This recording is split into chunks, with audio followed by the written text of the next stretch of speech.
Eh, ok, bueno muchachos, pues voy a como terminar de presentarme. Mi nombre es David Restrepo, como contaba la profesora, yo soy ingeniero físico graduado acá de la Universidad de AFID.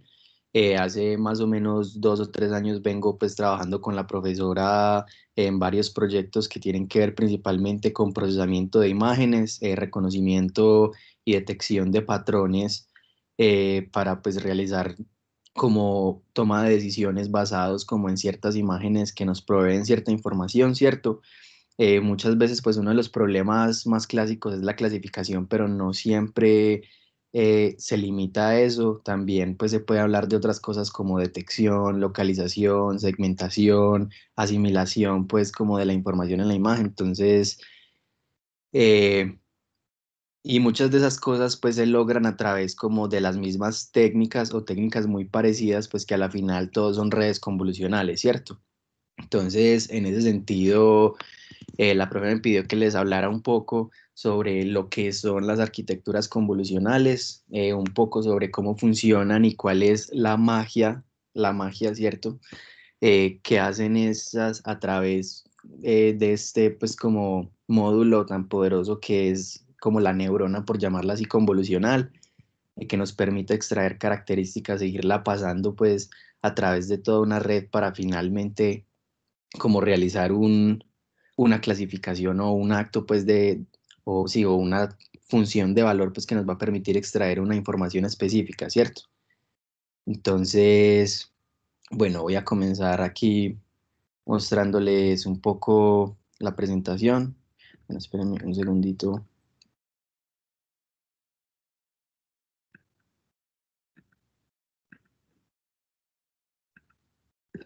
Listo.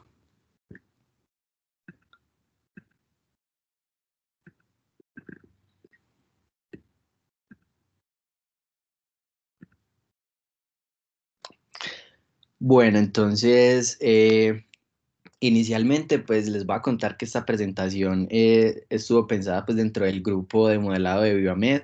Era inicialmente orientada a público no muy técnico, a un grupo de médicos pues para que entendieran un poco los desarrollos que habíamos hecho. Complementé un poco pues con algunos temas que quizá consideré eran más importantes pues como para este tipo de público más técnico y más conocido en el tema. Sin embargo, pues las diapositivas como tal son muy simples, entonces lo que vamos a hacer es conversar un poco más sobre yo cómo he logrado entender cómo funcionan estas redes desde una perspectiva, desde diferentes perspectivas, ¿cierto? Una perspectiva muy funcional, una perspectiva muy técnica y una perspectiva ya más teórica que a veces es la más difícil de entender, pues porque es ya cuando uno empieza a entrar a dar toda esa validación matemática y pues un real entendimiento de qué es lo que sucede pues como en este tipo de algoritmos, ¿cierto? Bueno, inicialmente vamos a hablar de clasificación, ¿cierto? Para comenzar a hablar de clasificación en imágenes, primero hay que empezar a entender qué es lo que ocurre cuando hablamos de extracción de características, ¿cierto? La extracción de características es un paso que se da casi que en el 80, 90, incluso más porcentaje de una red convolucional, ¿cierto? Ya de ahí pues vamos a empezar a hablar de arquitecturas muy conocidas para clasificación, BGG, ResNet, DenseNet, etcétera. Y ya después les voy a hablar de unos modelos un poco más compuestos, unas arquitecturas un poco más compuestas que si bien al principio son difíciles de entender, a la final van a ver que siguen como el mismo objetivo, la misma lógica que las anteriores arquitecturas y lo único que buscan es por métodos muy experimentales ofrecer soluciones a problemas que se han visto en arquitecturas pues como anteriores, ¿cierto? Y ir mejorando pues como la robustez, el número de parámetros y la capacidad de generalización pues de los modelos, ¿cierto? Entonces, bueno,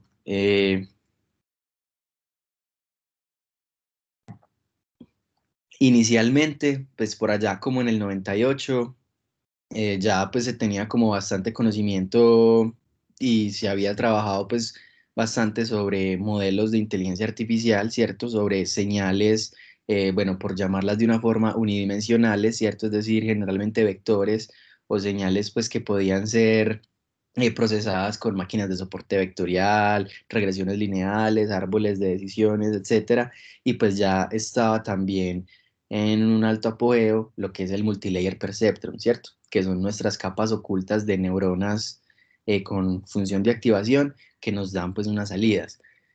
Eh, lo que se hacía, por ejemplo, para clasificar imágenes, pues yo me imagino que alguno de ustedes también lo ha visto, es tomar el vector de entrada, ¿cierto? Un vector, perdón, una matriz, y hacer un flatten para convertirla en un vector, de modo de que pues esa distribución de píxeles se pudiera analizar como si fuera un vector, ¿cierto? Pues alguien por allá en esa época, llamado Lecan, se le ocurrió simplemente decir, bueno, y si cojo como esa misma estructura densa, o sea, interconectada, con la misma función de activación, y yo lo que hago es, en vez de tener una sola neurona, tener una matriz de neuronas, ¿cierto? Porque pues ya estamos trabajando con una matriz de imagen, y esto fue lo que se conoció como una neurona convolucional o una red convolucional, ¿cierto? Entonces, una de las primeras redes que tenemos para solucionar este problema es esta red que vemos acá, su nombre es LeNet, fue pensada inicialmente para reconocimiento de dígitos escritos a mano, ¿cierto? Entonces tenemos un input de imágenes que es A, B, C, 1, 2, 3, ¿cierto? Una letra. En este caso era un input de 32 por 32 píxeles, pues vean el tamaño de entrada en comparación a las imágenes pues que maneja uno más actualmente, ¿cierto? Y lo que vemos acá, no se confundan porque lo que vemos acá, el gráfico que vemos acá, no es la red como tal, sino el flujo de la información dentro de la arquitectura, ¿cierto? Entonces, al comienzo tenemos en nuestra imagen y vemos unas primeras operaciones de convolución, aquí la vemos muy clara, ¿cierto? Entonces, ¿qué es una convolución? Pues si ustedes recuerdan, la operación es simplemente una función que se va moviendo, bueno, perdón, la integral de una operación, de una función que se va moviendo a través de otra, ¿cierto?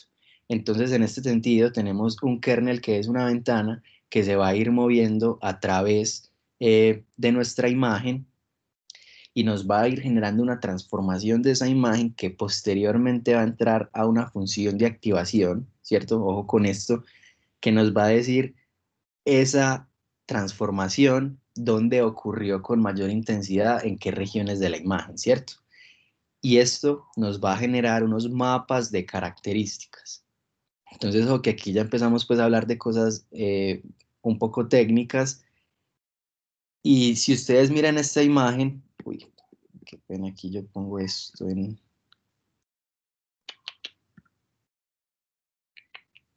el laser pointer, sí.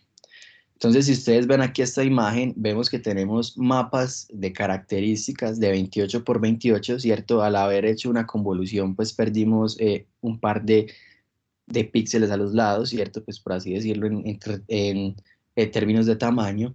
Y lo que se aplicaron fueron 6 kernels que nos van a dar 6 mapas de características, ¿cierto? Entonces esa parte es importante. Cada uno de esos kernels están aplicando una transformación diferente y evaluando unos mapas de características diferentes dentro de la imagen, ¿cierto? Eso es en nuestra primera capa convolucional. Subsecuente a eso, generalmente sigue una capa de subsampling que lo llaman pooling layer, ¿cierto? Esto puede ser un max pooling, un average pooling, y eso pues depende de cómo necesita uno que esa información se vaya propagando a lo largo de toda la red. Y simplemente lo que nos va a permitir es ir disminuyendo esa dimensión espacial, ya que lo que nosotros hicimos en el paso anterior fue aumentar una tercera dimensión que nos permite pues como ir comprimiendo la imagen y la información, ¿cierto? Ir comprimiendo la imagen mientras vamos extrayendo la información. Esta primera red era una arquitectura bastante sencilla, simplemente estaba compuesta de convoluciones y pooling, convolución, pooling, convolución, pooling, ¿cierto? Para al final pues del mapa de la red convolucional que vendría siendo esta, tenemos entonces ya un vector un vector de características unidimensional, ¿cierto? Que nos va a dar bastante información y una descripción precisa sobre la imagen, ¿cierto? Ese vector ya es el que nosotros entramos pues a clasificar. Pero entonces, bueno, esto era desde un punto de vista muy técnico cómo funciona la red, pero desde un punto de vista funcional, vean que básicamente lo que estamos haciendo es tomar un campo de inferencia, ¿cierto? Que está definido por 32 por 32 píxeles que pueden tomar diferentes valores. Entonces, pues son 32 por 32. Es un área bastante grande, pues si lo vamos a ver uno por uno. Y lo que hicimos fue a través de un trade-off entre nuestra dimensión espacial y una tercera dimensión que nosotros la llamamos la dimensión de los mapas de características, empezamos a hacer ese trade-off entre esas dos dimensiones, ¿cierto? De forma de que nosotros podamos resumir toda esta información y todo este contexto en este vector que ya sí podemos trabajar porque pues está definido por 120, 120 entradas, 120 inputs. Entonces es muy interesante como ver que básicamente, y esta parte pues es importante porque lo van a ver repetido en absolutamente todas las arquitecturas, lo que se busca en el caso de clasificación siempre es ir pasando de un campo de inferencia grande, irlo achiquitando, irlo resumiendo, irlo simplificando, de manera que nosotros podamos tener esa expresión simplificada que nos permita trabajar la clasificación ya sea con un multilayer perceptron, ya sea con una máquina de soporte vectorial o incluso con un árbol o incluso a veces simplemente con una ecuación lineal, ¿cierto? Pero es porque ya tenemos una red muy compacta con la que podemos trabajar de nuestro problema, ¿cierto? ¿Alguna pregunta para ir pasando a la que sigue?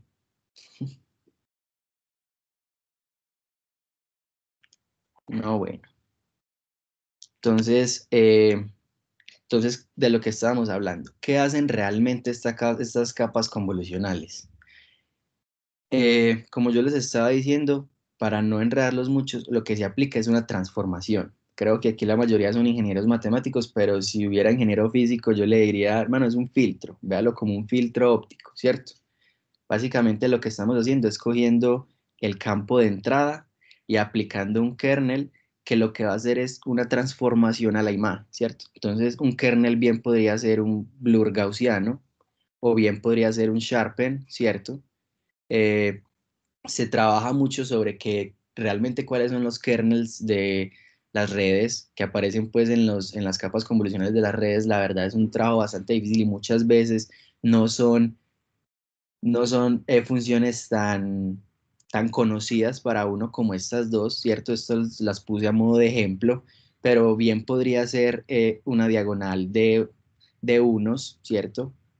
O un círculo, ¿cierto? Y son características específicas que nos está buscando ese kernel en la imagen. ¿Qué pasa, cierto? El kernel, el filtro, pasa a través de la imagen y genera pues esa transformación, pero además hay otros pasos muy importantes que es la función de activación, ¿cierto? Entonces, luego de haber hecho la transformación de la imagen del campo de entrada, la función de activación lo que nos va a permitir, lo que le va a permitir al modelo es decir, bueno, la transformación que se realizó aquí fue más o menos eficaz en tales regiones, digamos en este caso es un sharpen, ¿cierto? Entonces, al yo aplicar una función de activación acá, yo digamos que voy a ver las líneas, pues esto lo estoy poniendo como a modo de ejemplo, no es algo pues que haya probado realmente, pero al nosotros aplicar el filtro estamos resaltando algunas características y al aplicar la función de activación estamos evaluando esas características que resaltamos, en qué lugares de la imagen quedaron, para así pasar a la próxima capa, algo que se llama el feature map, ¿cierto? O lo que pues, se llama en español un mapa de características, ¿cierto? Además de eso, las arquitecturas, pues como les estaban contando, usan capas de pooling para ir disminuyendo esa área de inferencia de la imagen a medida que se va aumentando, digamos, thickness o la robustez del mapa de características, y capas de normalización que lo que permiten es simplemente ir manteniendo como los pesos y los valores dentro de la red al mínimo, ¿cierto? Bueno, entonces la extracción de características es, pues desde mi punto de vista, la parte más importante del deep learning, ¿cierto? Uno se centra y se enfoca muchas veces en su problema específico, ya sea de clasificación o segmentación o localización, pero pues a medida que vayamos avanzando nos vamos a dar cuenta que todo está siempre orientado en el mismo problema de la extracción de características, ¿cierto? De esta pirámide de abstracción, ¿cierto? Donde nosotros podemos ir, lo que usualmente hacemos es ir hacia arriba, tenemos una señal o un campo de entrada, y lo que vamos haciendo, como les estaba diciendo, es disminuir esa área y aumentar ese grosor de características, haciendo un análisis data driven, ¿cierto? Pues como dirigido por los datos. Eso es muy importante porque este análisis se hace extrayendo características, extrayendo relaciones espaciales entre píxeles eh, presentes en la base de datos, ¿cierto? Y lo que se hace es una extracción de características que en esta parte más profunda son características muy abstractas, ¿cierto? En ese sentido, pues también nos podemos ir en la dirección contraria, y esto lo vamos a ver un poco más adelante en la presentación, y es que también se puede hablar de síntesis y expansión de características, ¿cierto? En ese sentido, yo ya tengo, digamos que un bloque, ¿cierto? Unas características que son muy robustas y digamos que en términos de área son pequeñas. Yo a partir de ellas o incluso a partir de un vector tengo características que pueden ser ya un vector en esta región más abstracta, y a partir de ellas puedo hacer, hacer una síntesis, hacer una expansión, generación de nuevas imágenes con este tipo de modelos, ¿cierto? Entonces esto lo que nos habla es sobre la capacidad de las características abstractas que nosotros podemos extraer con este tipo de arquitectura, ¿cierto? Bueno, aquí pues para terminar un poco hablando de las características, a veces es muy difícil entender realmente qué es eso de características. Yo la verdad pues aún me confundo, ¿cierto? A veces uno como que hace clic, pero a veces como que se le va también la idea. Pero básicamente lo que estamos mirando es, estamos evaluando, como les estaba diciendo ahora, relaciones espaciales entre píxeles, ¿cierto? Entonces, a mí me gusta poner mucho esta imagen porque es un caso muy, es algo muy educativo, ¿cierto? Esta red es una red llamada GoogleNet, es una red full optimizada para visualización de los filtros y visualización de las características que se están evaluando, ¿cierto? En este caso, aquí lo que nosotros estamos viendo son los filtros o las características, más no el mapa de características resultado de la aplicación de estos filtros, ¿cierto? Es bueno que diferencien pues como esos dos conceptos, porque uno es el que evalúa y extrae y el otro es el que nos dice en qué lugares de la imagen está eso que evaluamos, ¿cierto? Y con ambos se trabaja pues de forma muy, eh, como muy unida, ¿cierto? Entonces en este caso vemos que este modelo pues entrenado para diferenciar perros y gatos y me imagino que más cosas, tiene como estos filtros que lo que están haciendo es, digamos, ellos aquí lo usan como detector de oídos, pues como popochos, ¿cierto? O oídos más tipo gato, ¿cierto? Pero vean realmente qué es una característica. Entonces, no es pues como una oreja, no es un grupo de orejas, y realmente lo que es una abstracción visual eh, realizada y que se genera por una relación espacial entre píxeles. Esa frase es muy importante porque eso es lo que estamos evaluando, cómo se están organizando los píxeles y cómo se están relacionando entre ellos para generar este tipo de texturas, este tipo de formas, de geometrías, como todo lo que uno como humano pues alcanza a percibir en estas cosas, ¿cierto? Entonces, digamos que este tipo de filtros llegan y se empiezan a evaluar a través de la red y nos van diciendo, perdón, a través de la red no, o sea, se evalúan mediante el paso de la imagen por la red y se evalúa a través de la imagen y nos va diciendo en qué lugares se genera una mayor activación para ese tipo de filtro específico, ¿cierto? Entonces aquí nos señalan el oído del perro, pues la orejita del perro, y vemos que el filtro que más se activa es este primero, que tiene como esas características de oreja de perro así caidita, larga, eh, peludita, suave, ¿cierto?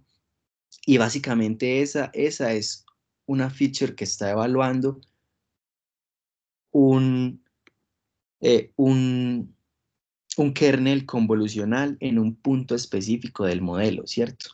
Ahora pues debemos extender esto para 60 en la primera capa, 64 en la segunda, etc, y vamos a seguir avanzando, aumentando la abstracción en esta pirámide de abstracción y consiguiendo un vector altamente abstracto que muchas veces ya es muy difícil de visualizar, pero que nos va a dar un resumen y una información muy detallada sobre lo que está presente en la imagen, ¿cierto? Bueno, tienen una pregunta por acá, yo me detengo un momentico, algún comentario, ¿entendieron bien como lo de las características? ¿Ya lo sabían? ¿Me estoy repitiendo a lo que ustedes ya sabían?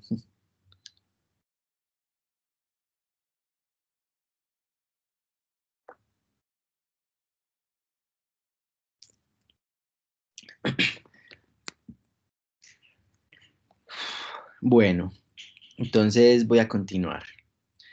Entonces, ya dejando pues de lado un poco la extracción de características, ¿cierto? Ya sabemos que lo que vamos a ir es evaluando este tipo de relaciones espaciales entre píxeles, sacando mapas de la imagen, ¿cierto? Muchos mapas.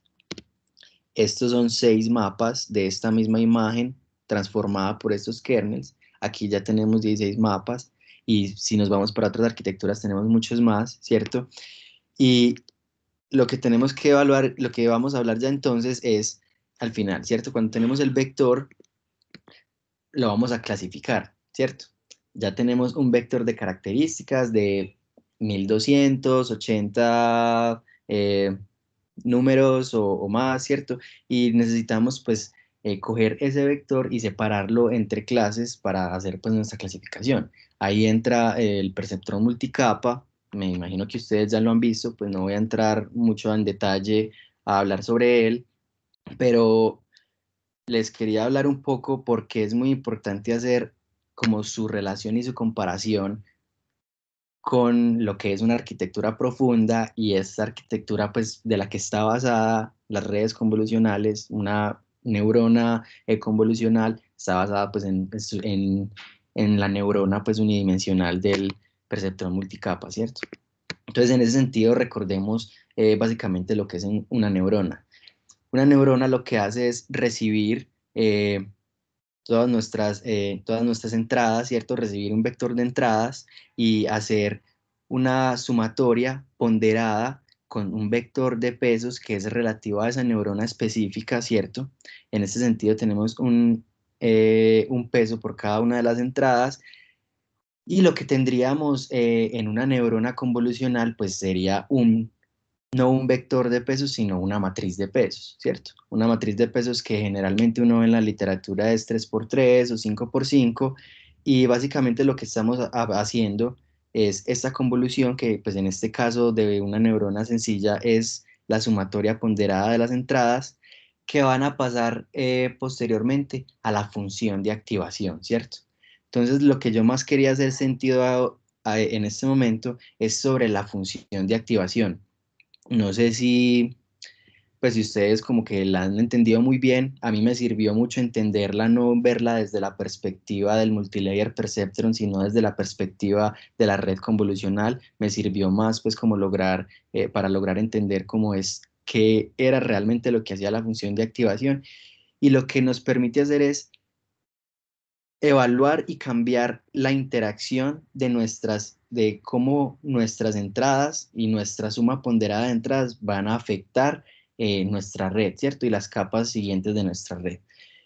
Entonces, digamos, en una red convolucional, en las capas ocultas, una de las funciones de activaciones más comunes que uno ve es la función ReLU, ¿cierto? De rectificación lineal, que simplemente nos va a decir, vea, para una, para una, eh, para una característica que tenga como una mayor apariencia, ¿cierto? Después de que el kernel transforma la imagen, después de que se aplica la transformación, las regiones de la imagen que sufrieron como una mayor transformación positiva, entonces tienen como un mayor campo, pues van a entrar y van a tener una mayor activación en la red, ¿cierto? Entonces es como dice su nombre, es una relación muy lineal entre la transformación que hace el kernel y la activación de la neurona. Esa activación es la que va a pasar a las siguientes capas, ¿cierto? Pero es muy importante ya ver entonces, digamos, en las últimas capas cuando ya estamos hablando de clasificación, uno generalmente ya no necesita decir qué fue lo que más se activó, qué fue lo que menos se activó, sino dar unas probabilidades unitarias y muchas veces excluyentes entre las clases, ¿cierto? Entonces, en ese sentido, ya uno lo que necesita es cambiar la relación en cómo las características eh, sí, cambiar la relación en cómo las características que yo extraje con mi kernel van a afectar mi siguiente capa, en este caso mi capa de salida. ¿Y eso cómo se logra? Pues con la función de activación. Entonces en la última capa lo que yo hago es dejar de usar una ReLU, que si tengo mayor activación me va a dar mayor resultados, y usar una capa sigmoid que lo que me va a hacer es simplemente unificar no, perdón, normalizar esa activación que yo tuve, pues en un valor que va a estar entre 0 y 1, o en el caso de softmax, en un valor también que va a estar entre 0 y 1, pero excluyente para todas estas salidas y que yo puedo interpretar como la probabilidad de cada una de estas clases, ¿cierto? Entonces ahí es donde uno ve que la función de activación es muy importante porque es la que me va a permitir customizar o modificar las relaciones que yo estoy evaluando en mi red y cómo estas se van a estar propagando, pues y sí, pues así lo interactuando, perdón, esa era la palabra que estaba buscando, y cómo esas características van a estar interactuando pues a través de toda la arquitectura. Bueno, aquí ya sí vamos a empezar con arquitecturas un poco más pesaditas. Esto ya sí es lo que se entiende como deep learning en el sentido como más estricto de la palabra. Inicialmente, pues, y con el boom pues que hubo ya con la computación, las tarjetas gráficas y el aumento pues como de capacidad computacional, digamos que se pasó de una arquitectura LeNet que en realidad fue como del 98 y siempre pasó un tiempo, no estoy muy seguro cuándo, pero siempre pasó un buen tiempo para el desarrollo y el entrenamiento pues eficaz de estas arquitecturas llamadas BGG, que básicamente lo que hace es explotar las ideas del ENET, ¿cierto? Métale más convoluciones, métale más capas y pues algo va a extraer, ¿cierto? Entonces, aquí vemos que tenemos un input, tenemos un campo de inferencia de 224, sí, de 224 por 224, ¿cierto? Que vamos a empezar a, a extraerle características y extraerle features utilizando convoluciones de 3 por 3, ¿cierto? Tenemos primero una capa de 64 convoluciones que me van a extraer unos mapas de características, ¿cierto? Con su respectiva función de activación, y luego tenemos otra capa de 64 convoluciones que me van a permitir extraer características del mapa de características anterior, ¿cierto? Entonces aquí vemos ya el nivel de abstracción que van teniendo cada uno de estos bloques eh, que se conocen como bloques BGG, ¿cierto? Conformados pues por dos convoluciones, y aquí entre ellos tienen un batch normalization y aquí pues generalmente tienen un pooling, ¿cierto? En este caso, aquí en este gráfico tenemos un gráfico pues de la arquitectura, pero lo que tenemos acá es lo que yo les estaba hablando ahora de el flujo de la información dentro de la red, ¿cierto? Entonces tenemos nuestra señal de entrada y luego tenemos unos feature maps que vean que son del tamaño de la imagen. Pues aquí ya se está usando un padding, un stride para controlar mejor como ese cambio de dimensiones entre las señales y los feature maps. Y vean que ya tenemos un 64 mapas de características, ¿cierto? Se hace un pooling que reduce el tamaño del feature map a la mitad y se van aumentando eh, la densidad pues, de los mapas de características el doble, ¿cierto?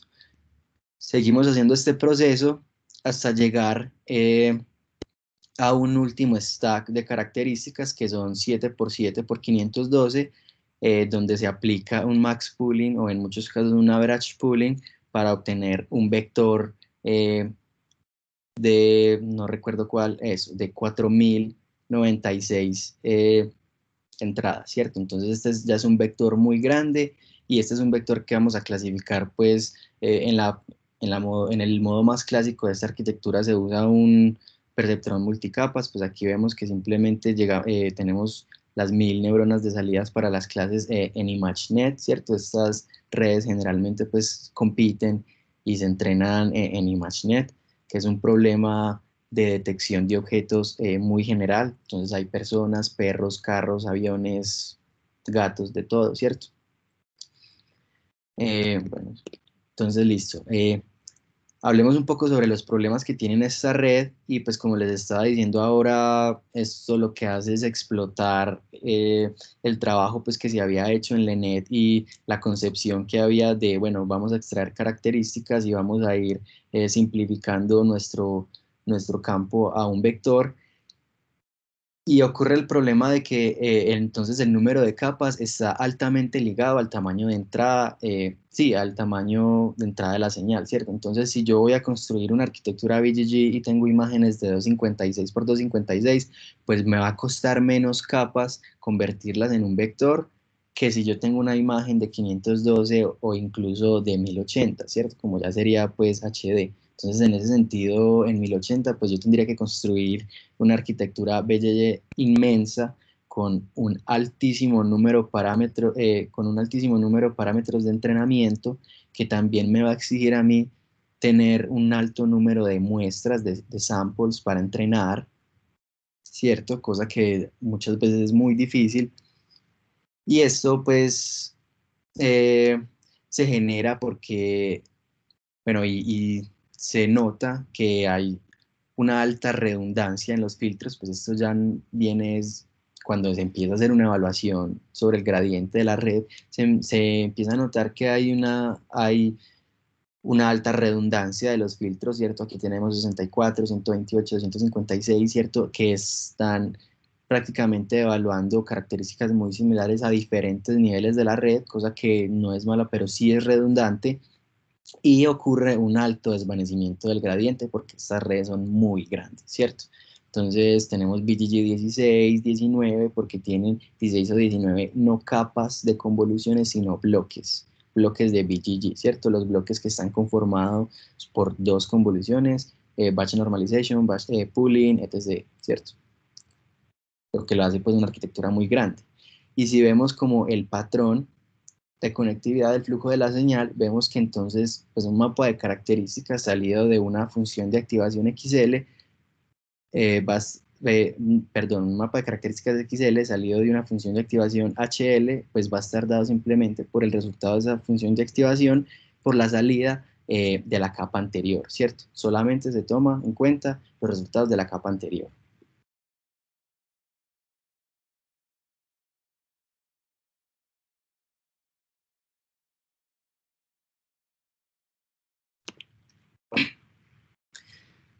Bueno, ya posterior a ese, pues se busca entonces resolver un poco los problemas de conectividad en la red, ¿cierto?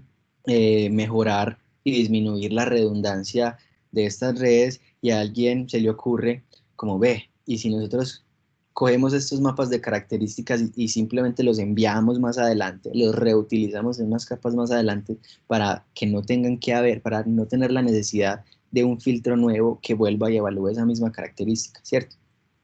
Entonces, en ese sentido, pues nacen las arquitecturas de tipo ResNet, eh, que lo único que pues tienen su nombre en relación al nombre de Residual Connection, porque básicamente lo que añaden es una conexión residual, como su nombre lo indica, o una, bueno, en física yo lo entendí mucho como un cortocircuito, ¿cierto? Simplemente se pone una matriz de identidad desde un bloque anterior al bloque subsecuente de la arquitectura, ¿cierto?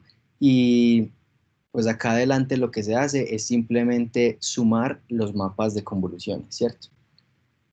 Qué pena, yo miro algo. No. Bueno, entonces en ese sentido, lo que se hace es mejorar un poco el patrón de conectividad, ¿cierto? Se disminuyen bastante la cantidad de parámetros, pues se disminuye considerablemente en comparación con BGG, porque se están reusando algunos mapas convolucionales, ¿cierto?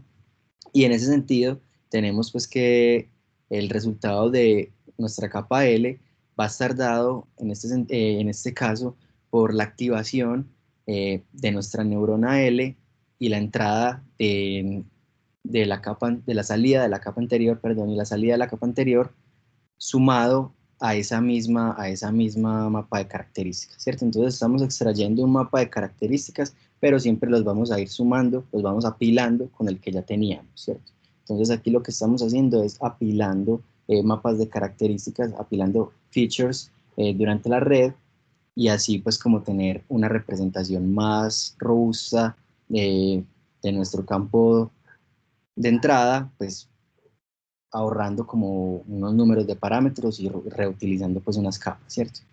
En ese sentido, una de las arquitecturas más funcionales, sí, más funcionales y más poderosas que nacen pues como con este tipo de bloque, esto pues no sé realmente si es una convención o solo soy yo, pero esto yo lo llamo un bloque ResNet, ¿cierto? Esto para mí es un bloque ResNet porque pues básicamente ResNet está conformado de ellos.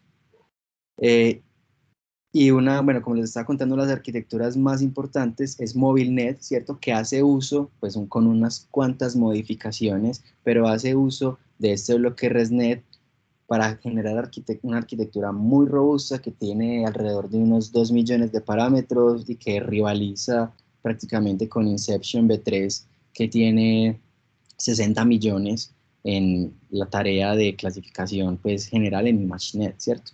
Algo que es bastante poderoso para un modelo con tan pocos parámetros, ¿cierto? Entonces, básicamente, la pequeña modificación que tiene es una primera capa de expansión, que son convoluciones de uno por uno, ¿cierto? Que van a permitir expandir los mapas de convoluciones que vienen de la capa anterior. Eh, Seguido por una convolución que en este caso utilizan una técnica llamada Deepwise Convolution, ¿cierto? Que lo que hacen es una factorización de la operación, ¿cierto?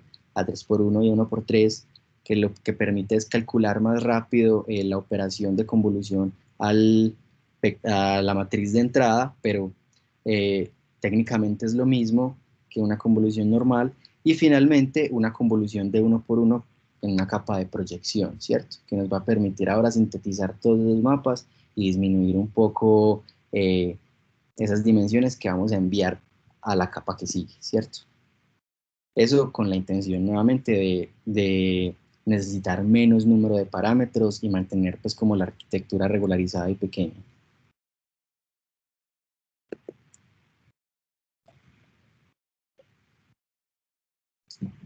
Y finalmente, pues siguiendo como pues yo me imagino que el que se inventó esto, digo como, entonces metámosle más capas residuales, sigámosle metiendo conexiones, ¿cierto?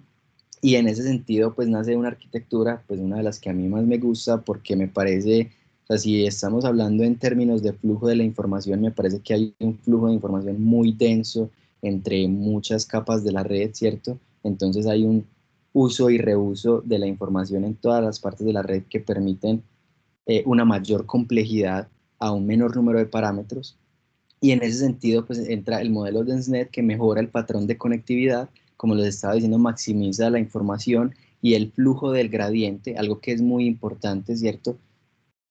durante el entrenamiento más que todo, porque uno de los problemas principales que teníamos en BGG es que, bueno, como es un chorizo así súper largo, pues a nosotros calcular una pérdida y empezar a propagar el gradiente, ¿cierto? Y calcular pues todo ese gradiente se va disminuyendo. En este caso, todas estas conexiones residuales nos van a permitir tener una conexión directa al gradiente en la última capa, desde incluso la primera capa, ¿cierto? Y eso pues optimiza el uso de filtros.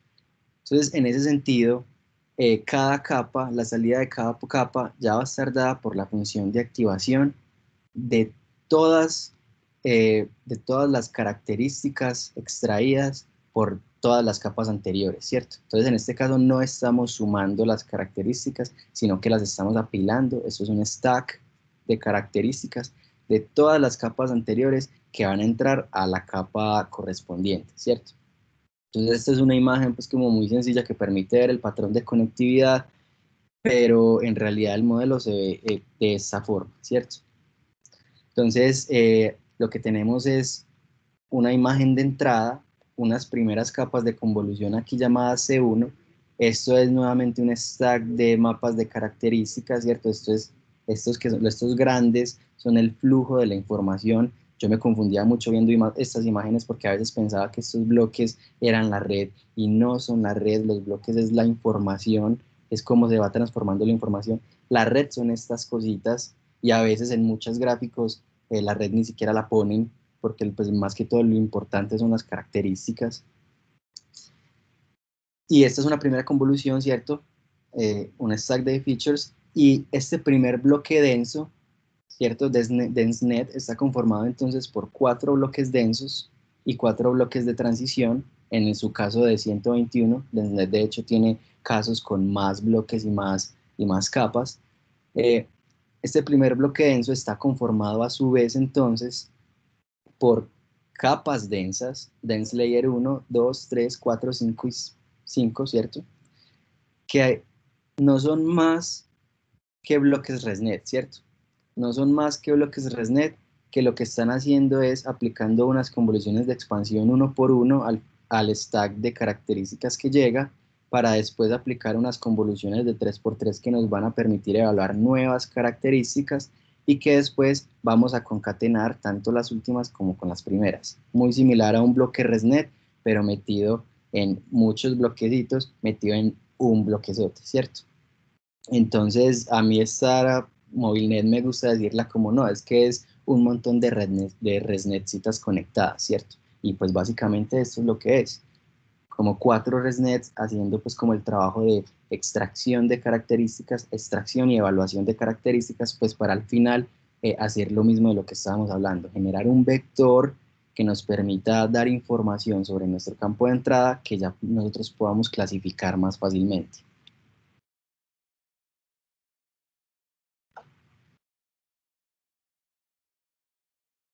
En este sentido, esta DenseNet entonces es una red con una alta capacidad de extracción y una alta complejidad, con un número de parámetros pues relativamente alto, pero no tan alto en comparación pues con otras arquitecturas que podrían llegar a tener pues como esta misma capacidad de expresión, ¿cierto?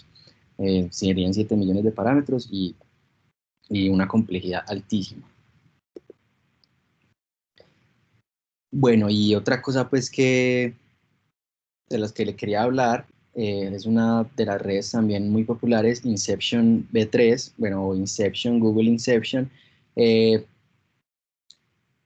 Básicamente pues seguimos las mismas ideas, estamos usando nuevamente convoluciones que nos van a permitir extraer características, extraer mapas de características para evaluar esas features, generar un vector descriptor y clasificar.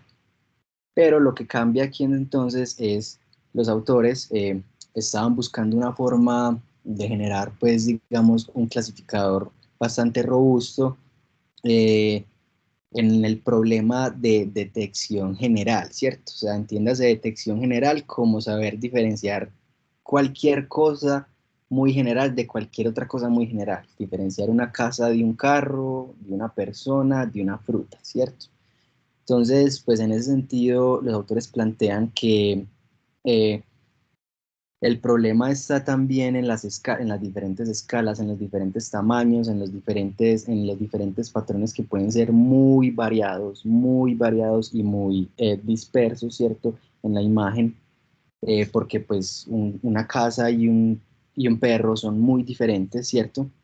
Y los autores entonces proponen una forma de evaluar distintos niveles de características para el mismo nivel de, de abstracción dentro de la red, ¿cierto? Entonces, si estamos pues en el primer nivel, aunque este módulo Inception no se aplica a la imagen de entrada, porque vemos que a la imagen de entrada primero se le aplican unas convoluciones para generar unos mapas de características muy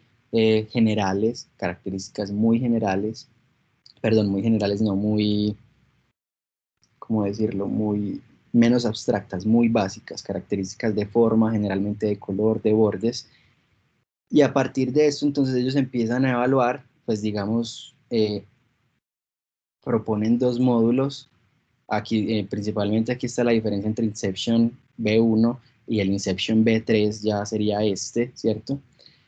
Y es la evaluación del mismo campo de activación, ¿cierto? El mismo campo de features con distintos kernels, ¿cierto? Entonces tenemos una convolución de uno por uno, que básicamente es una conexión residual que me va a pasar ese mapa a la siguiente capa, simplemente le hace una pequeña transformación espacial para disminuir tamaño en caso de que sea necesario, para no aumentar el tamaño de la red innecesariamente, una convolución de 3x3 que nos va a extraer unas características en una escala y una de 5x5 que lo que va a hacer es extraer unas características en otra escala, ¿cierto? Esta es la versión naive del Inception, pero ya como les decía, en Inception B3 lo que se aplican son entonces todas estas convoluciones de uno por uno previas a las convoluciones de 3x3 y 5x5 para controlar las dimensiones que van a entrar a estas convoluciones y así pues mantener limitados los parámetros de la red. La arquitectura entonces de Inception B3 sigue como este parámetro. Aquí hay varios bloques de Inception, unos bloques de transición, entre otras cosas. El autor también propone, de hecho, tienen que proponer una técnica donde ellos evalúan la salida de su modelo en diferentes escalas. Yo creo que incluso por aquí hay otro. Entonces, esa es la cabeza del modelo donde se está calculando el softmax, la predicción y la pérdida. Y ellos deben poner, por así decirlo, tres cabezas en diferentes partes del cuerpo de la red para no sufrir por la pérdida del gradiente de lo que les estaba hablando antes. Entonces, en ese sentido, Inception B3 pues termina siendo una arquitectura gigante. Eso es un elefante difícil de entrenar porque tiene muchísimos parámetros y muy complejo, pero que trabaja muy bien, eh, que trabaja muy bien el problema pues de clasificación y separación de objetos muy generales, porque tiene, por así decirlo, una vista muy general y y tiene como esta capacidad de evaluar objetos como en estas diferentes escalas, ¿cierto? Entonces ahí es donde empezamos a ver un poco de diseño más orientado al objetivo, a los patrones que estoy buscando, a las características específicas que estoy buscando y al problema específico que estoy atacando, ¿cierto?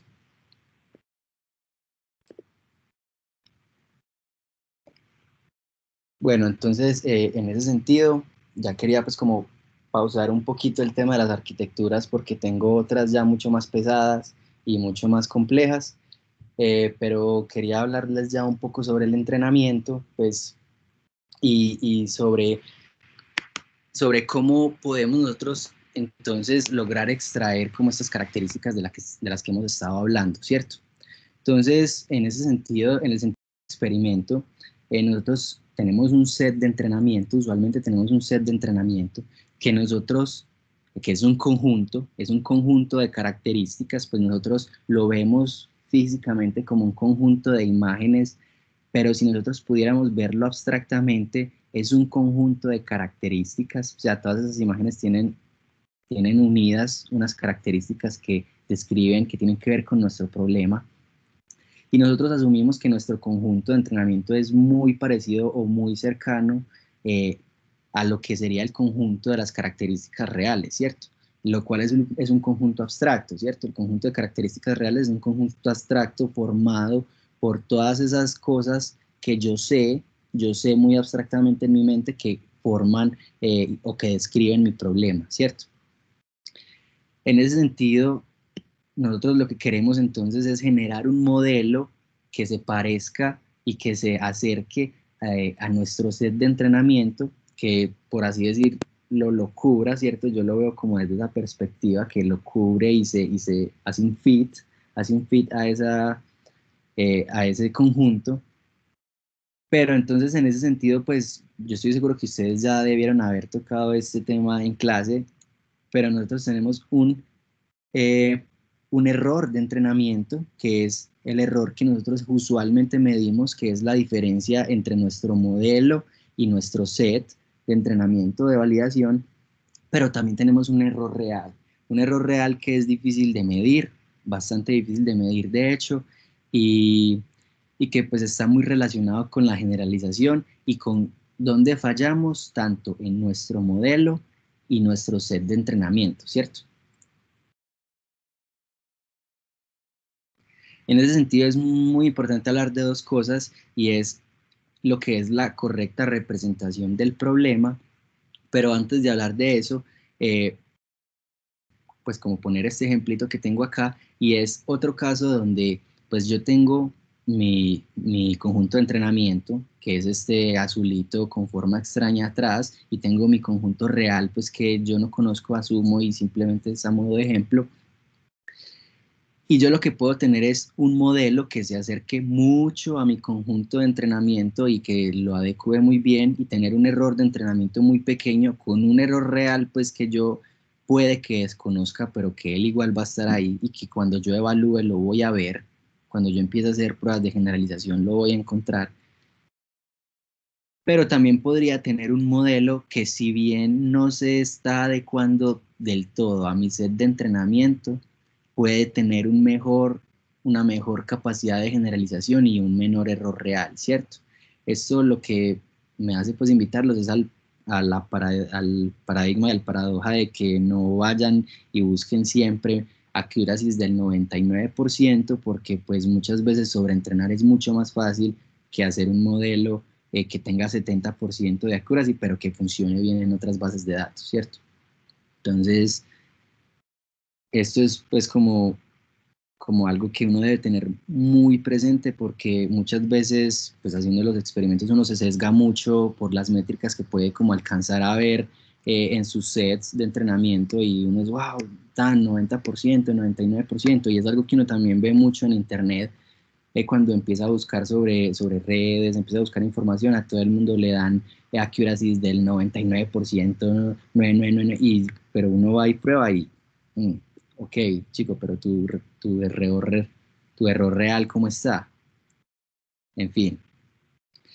Y lo que les estaba hablando entonces de la correcta representación del problema, pues por aquí tengo una imagen muy interesante, pues acá de mi tesis, a mí me ayudó también mucho a entender esto. Y, y pues aquí los tengo que poner un poco en contexto. Digamos que el problema de detección de emociones puede ser trabajado desde un punto de vista donde se clasifiquen las expresiones faciales en seis, ¿sí? ¿Cierto? Aquí hay seis, pero pues pueden ser siete también. Siete emociones que la psicología define son básicas, ¿cierto? Y son es como a la mayoría de personas, independientemente pues como de su cultura y su edad y sexo, etcétera, ¿cierto? En ese sentido, yo puedo trabajar un modelo, puedo generar un modelo que me permita clasificar las imágenes en estas emociones y puedo trabajar, digamos, con bases de datos, ¿cierto? Entonces, aquí a la izquierda tenemos una base de datos que se llama RAF, perdón, RAP no, Concanad, que se llama Concanad, la cual está conformada por imágenes tomadas en un ambiente de laboratorio, ¿cierto? A los participantes pues de la investigación se les pidió que fueran al laboratorio, se les hizo pues como una inducción psicológica de la expresión de una emoción, etcétera. Más sin embargo, la evocación y la toma de la emoción fue pues en un momento específico y fue a pedido, ¿cierto? Se le pidió a los participantes que hicieran como esta expresión y esta evocación para la generación de esta base de datos, ¿cierto? Mientras que a la derecha yo tengo una base de datos que esta sí se llama RAF, ¿cierto? Esta es extraída de tensores de búsqueda de motores, perdón, de motores de búsqueda de imágenes como Google, Yelp, etc. Y etiquetadas manualmente pues por personal, por psicólogos que evaluaban pues las expresiones en las imágenes y las etiquetaban, más sin embargo no fueron tomadas en un ambiente de laboratorio y contienen expresiones muy, ¿cómo decirlo? Expresiones, se me fue la palabra, espontáneas, ¿cierto? Y pues sí, sin ningún tipo como de control de laboratorio, ¿cierto? Entonces, en ese sentido, cuando estábamos hablando de correcta representación del problema y del conjunto de características, yo definí para mi problema de emociones, eh, también es algo pues que fue muy útil, la psicología ya tenía definidas unas estructuras, un sistema de codificación, ¿cierto? Que le permite visualizar pues y distinguir, sí, más que todo distinguir los diferentes movimientos individuales de los músculos del rostro y a partir de ellos, a cada uno de estos movimientos les define una de estas action units, ¿cierto?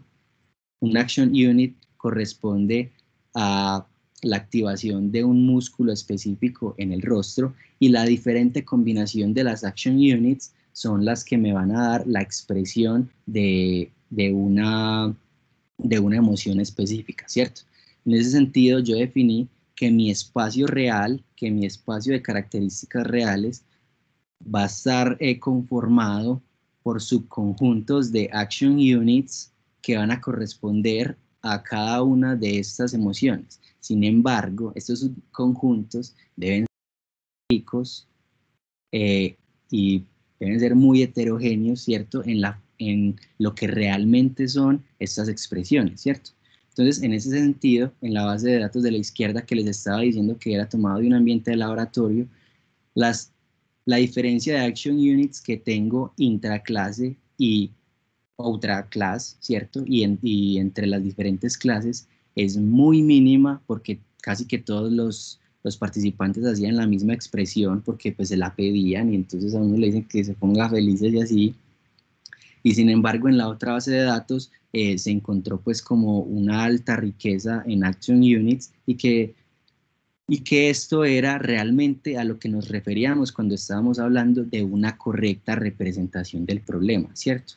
Entonces, en ese sentido, y pónganle cuidado a esto, yo puedo tener esta base de datos que tiene más de 25.000 imágenes y fallar en bueno, tiene más de 25.000 imágenes e imágenes en alta definición y aún así ser eh, ser no exitoso pues en la construcción de un modelo que generalice la detección de las diferentes expresiones de las emociones y con esta base de datos que son no más de 10.000 imágenes y de 48 por 48 píxeles, sí poder como generar un modelo que sea robusto y generalizable. Bueno, yo creo que sí, bueno, ya estoy como cerca pues de terminar esta parte. Yo creería pues que también en esta parte hasta ustedes pueden saber más que yo, ¿cierto? Entonces, finalmente pues en la clasificación ya hemos hablado mucho de lo que hacemos con la extracción de características y al final lo que nosotros tenemos y lo que queremos clasificar es un espacio en altas dimensiones porque tenemos pues un vector de altas dimensiones, pero básicamente lo que nosotros queremos inducir es un espacio con una función de pérdida, ¿cierto? Entonces, pues dependiendo del problema, nosotros podríamos como evaluar diferentes funciones de pérdida dependiendo como de la forma que tenga nuestro espacio bidimensional o haciendo reducciones de dimensiones, etcétera. Y pues esta imagen lo que les quiere mostrar es básicamente eso, que dependiendo de la distribución que tenga sus problemas en un espacio, en las dimensiones que sea, pues hay una u otra funciones de pérdida que nos van a permitir como acoplarnos mejor a ese espacio, pero pues básicamente lo que se hace en estas redes, porque uno realmente desconoce eh, cuál es la forma que tiene pues el espacio de las características de sus imágenes. Lo que se usa es generalmente una función de cross-entropía que básicamente va a minimizar la distancia entre pues, imágenes que son de la misma clase y a maximizarla pues, entre imágenes que son de clases diferentes, ¿cierto? Algo pues bastante sencillo y este error se propaga pues a través del método de backpropagation con el gradiente estocástico y generalmente un optimizador Adam, pues que incluye más cosas como regularización. Bueno, y ya para pues terminar, porque lo otro sí lo voy a dejar para la próxima, un pequeño gráfico que muestra una comparación de arquitecturas. El tamaño pues del circulito se refiere al número de parámetros de la arquitectura, entonces Top Accuracy en ImageNet, ¿cierto? Como les estaba contando, estas arquitecturas pues se evalúan y compiten entre ellas más que todo en ImageNet, aunque probablemente no sea pues como la evaluación correcta porque pues uno podría pensar en que diferentes arquitecturas pueden tener diferentes usos, ¿cierto? Y de hecho esa es la forma pues como de verlo, no todas las arquitecturas pueden solucionar con la misma eficacia todos los problemas, pero pues esto le permite a uno ver más o menos como los diferentes diseños más conocidos, ¿cierto? Entonces tenemos a los BGG con un gran número de parámetros y un gran número de operaciones, ¿cierto?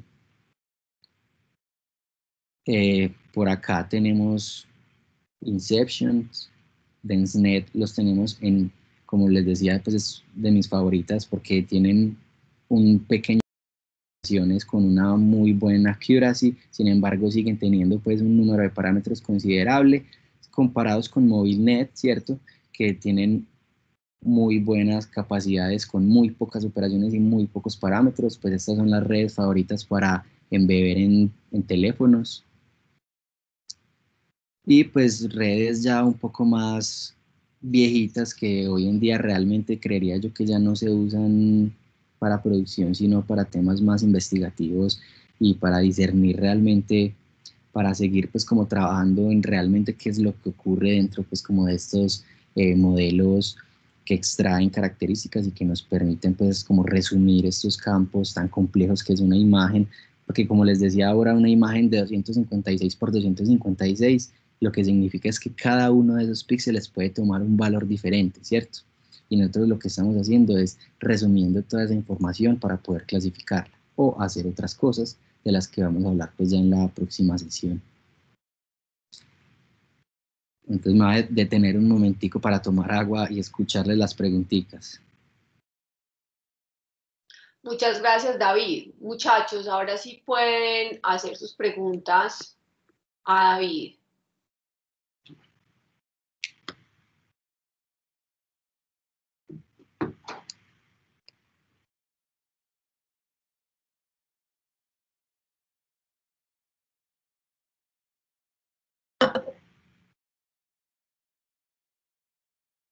Sebastián, Alejandro, Juliana, Paola, Juan Camilo, Isabel.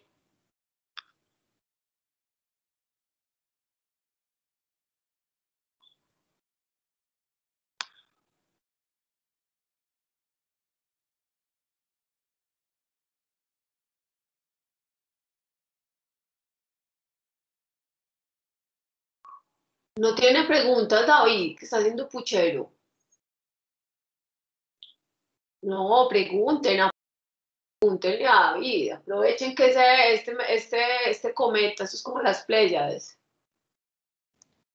Pues yo realmente tengo una pregunta, pues yo creo que aquí todos estamos en este momento pensando en el examen de análisis numérico, pero pues igual, está, pues David, me pareció muy interesante la presentación, la verdad a mí pues no digo que me haya quedado todo claro, pero pues es como para agradecerte también como la presentación que hiciste, me parece en general muy interesante todo, y la verdad, pues no digo que, como digo, que me quede muy claro, pero sí siento que me ayuda mucho como explicaste todo, pues como de forma más práctica y de cómo la teoría aplica pues, en todo eso, entonces no, pues gracias.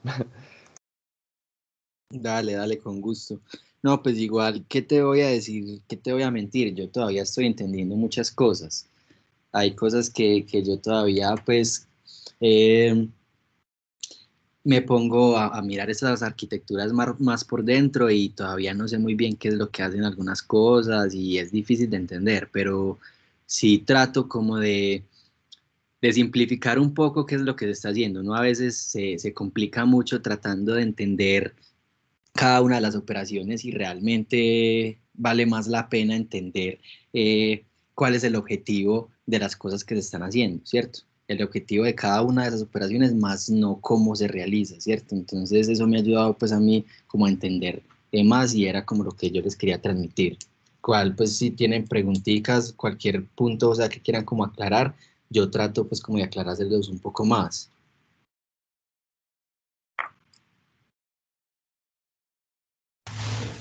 Muy buenos días, profe. Buenos días, David. Muy chévere, muy bacana la presentación.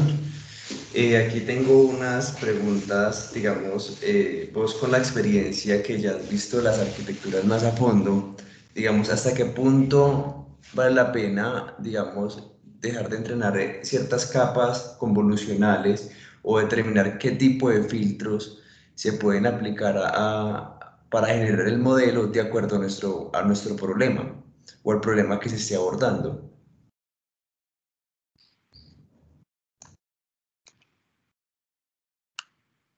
Ok, me estás preguntando como qué consideraciones debería tener uno dependiendo del problema o no te entendí bien como la pregunta específica. De acuerdo, digamos, al problema que se esté abordando, ¿qué tanto vale la pena, digamos, modificar esas arquitecturas? Ya sea que uno escoja VG16 o Exception o, digamos, y pues esa es una, ¿cierto? O porque esas arquitecturas ya tienen unos filtros establecidos. ¿Y qué tipo de filtros uno con la experiencia puede aplicar para obtener mejores resultados generando el modelo? Ya, ok, ok. Bueno, cuando tú dices modificación de la arquitectura, no te refieres a reentrenarla, ¿cierto que no? Porque ahí quisiera hacer pues como hacer una aclaración y es los filtros, uno de los filtros prácticamente no los elige, ¿cierto?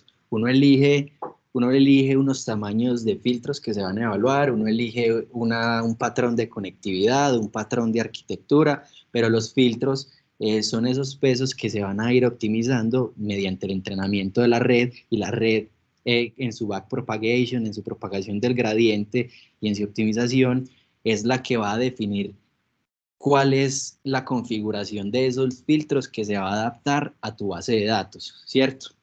Entonces, en ese sentido, lo que uno tiene que tener en cuenta ya es qué arquitectura o qué modelo preentrenado me conviene más para el trabajo específico que estoy haciendo. Entonces, digamos, yo quiero reconocer 5 clases de objetos muy generales que puedo detectar con una cámara, ¿cierto? Entonces yo puedo pensar, listo, puedo comenzar con un modelo preentrenado en ImageNet y probablemente no necesite reentrenar todos los filtros porque muchos de esos filtros con el entrenamiento que tuvo la red en ImageNet me pueden servir para mi problema. Entonces yo simplemente entreno pues como las capas más profundas de la red, ¿cierto? Las últimas capas. O ya pues si tu problema es muy diferente, tú puedes empezar con ese mismo modelo, pero ya reentrenarlo todo para que él se optimice como a tu nuevo problema.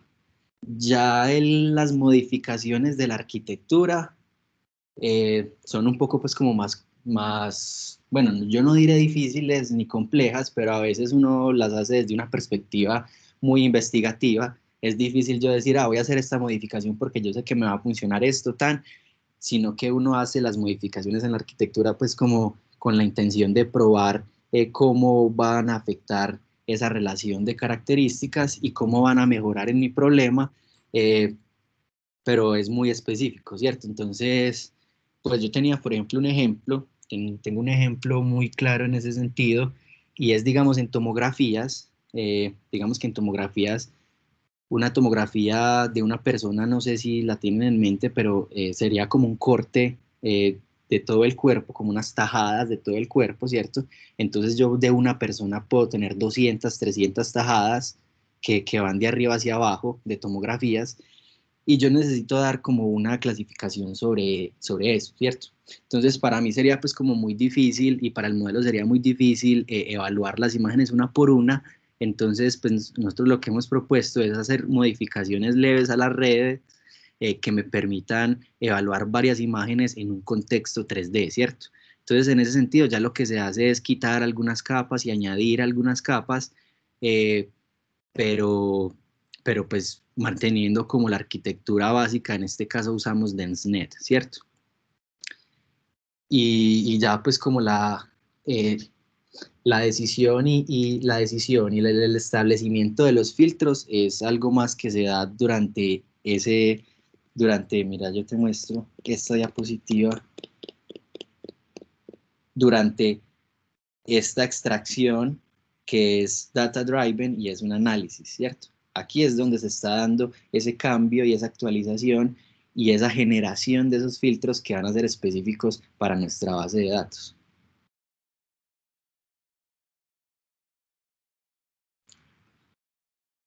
No sé si te quedó por ahí claro la cuestión.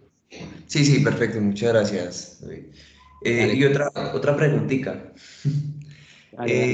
Eh, ¿Cómo para los entrenamientos o para pues, el set de entrenamientos, cómo seleccionar el tamaño óptimo de las imágenes? ¿El tamaño óptimo de las imágenes o el tamaño óptimo del set de entrenamiento?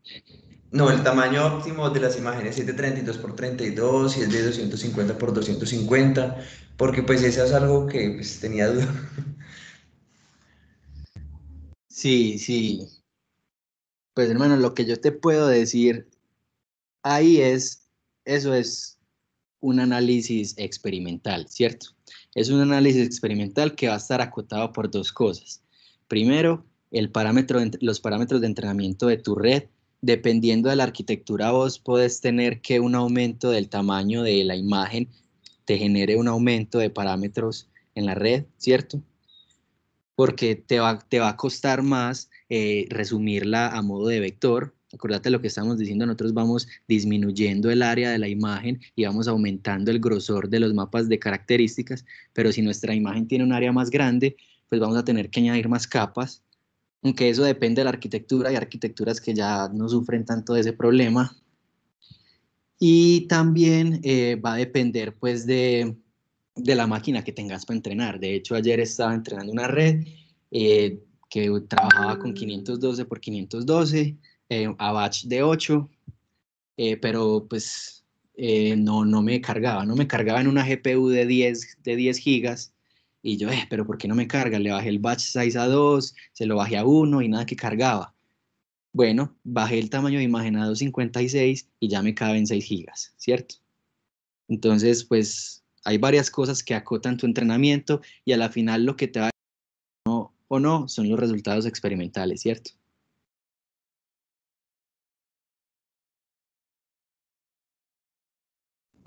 Excelente, muchas gracias, David. Vale, con gusto. No puedo estar más orgullosa de ti, David. Entonces, yo quiero agradecerte por habernos apoyado y pues obviamente quiero invitar a todos los demás estudiantes, bueno, a todos los estudiantes, porque tú ya no eres un estudiante, a dos cosas. Pues primero, el aprendizaje se hace con muchísimo trabajo. Yo en el curso del pregrado doy elementos básicos que son solamente la superficie de muchas áreas muy específicas de la inteligencia artificial. Eso es claro. O sea, este no es un posgrado y además todos los conceptos o todos los temas que se han venido tocando son en sí mismos un curso completo. Eso hace que si ustedes quieren llegar a un nivel de experticia como el de David, se tienen que especializar. Entonces vamos a parar acá. David nos va a ayudar el jueves también en la otra clase. Y pues entonces les deseo un feliz día. Los estudiantes a las 2 de la tarde de Ingeniería Matemática